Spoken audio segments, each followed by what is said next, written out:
The death and burial of Abraham's wife, Sarah. Genesis 23:1-23:20. After living to the age of 127 years old, Sarah died in Hebron. After mourning her death, Abraham approached the Hittites and asked if they would be willing to sell him land he could use as a burial site for Sarah. Being a foreigner to the area, Abraham owned no land. Out of respect for Abraham, the Hittites agreed. Abraham next asked that they broker a deal between him and Ephron to purchase the cave of Machpelah specifically. Ephron, who was sitting amongst those who were listening to Abraham's plea, agreed to give Abraham not only the cave, but the entire field it was located in. Abraham resisted Ephron's offer, insisting that he pay for the field rather than receive it for free. Ephron told Abraham that the field was worth 400 shekels of silver but reiterated that he would give it to Abraham at no cost. Abraham paid 400 shekels to Ephron, and the land and the cave were deeded to him as property. Abraham then buried his wife Sarah in the cave in the land of Canaan. What the story means to us today: generations live and die. The intent of the story likely has a deeper, more historical purpose, a historical background of Abraham's land purchase. But regardless, this particular story will be followed, in the next chapter, by an account of Isaac finding a bride. This reminds us that generations continue. One generation dies while another arises to take its place. Additional thoughts and considerations. Why include a story about the burial of Sarah? This story may seem rather odd or unimportant. Why dedicate an entire chapter to report the burial of Abraham's wife? In fact, its significance goes quite deep within the context of the history of Israel. This is the first piece of land owned by Abraham, and it was purchased in a legal transaction, not given to him for free. Essentially, it formed the foundation for the land of Israel and became the first piece of land in the territory that God promised. A cave and land for free. There is debate regarding the interpretation of Ephron's offer to Abraham. It may be that Ephron's offer to give the land to Abraham was not intended to imply the land would be given away for free, but rather was Ephron's insistence that Abraham not purchase merely the small cave by itself, but that the land surrounding it must be included in the transaction too, at additional cost to Abraham.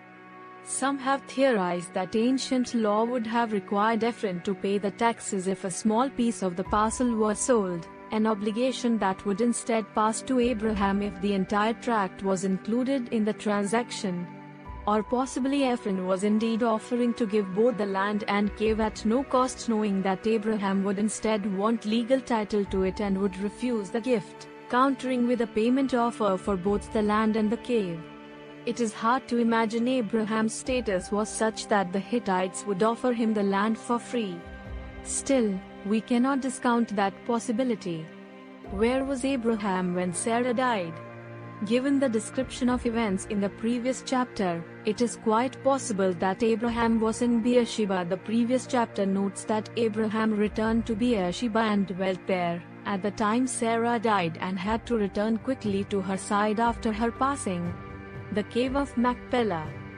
Subsequent to the story of Sarah's death, Abraham, Isaac, Jacob's father, Jacob/Israel, Rebekah, Jacob's mother, and Leah, Jacob's wife, are all believed to have been buried in the cave of Machpelah. The science behind the story: the shekel. At the time of the story, a shekel was not a coin but rather a unit of weight that is believed to have represented approximately 11.5 grams, some say 14.5 grams, or about 4/10 ounces. Trading would be measured in shekels, but the material traded could be silver, gold, brass, or even iron. Later, in New Testament times, it became a coin of the same weight struck in gold by Jewish authorities. The total weight of silver given by Abraham for the purchase of the land was about 10 pounds. Many believe this was an exorbitant amount for the land he wished to purchase. Kiryat Arba. The site of the land that Abraham purchased is named Kiryat Arba, or Kiryat Arba, meaning city of Arba, and is noted as being near Mamre. Mamre is believed to be located at Ramat el-Khali, about 2 miles north of Hebron and 10 miles northeast of Jerusalem. This would indicate that the land purchased by Abraham was likely near, or within, Jerusalem. A modern-day settlement named Kiryat Arba exists just east of Hebron, but its relation to the Kiryat Arba mentioned in these verses is unknown. The Cave of Machpelah. Archaeologists have uncovered much of the enclosure that was built around the Cave of Machpelah by Herod the Great in 40 BC. The structure built by Herod was destroyed by the Persians in 614 AD. It was rebuilt a few decades later, after the area came under the control of Muslims. Several areas within the structure are revered as the burial places of the great patriarchs and matriarchs. Today, there are 2 entrances to the cave.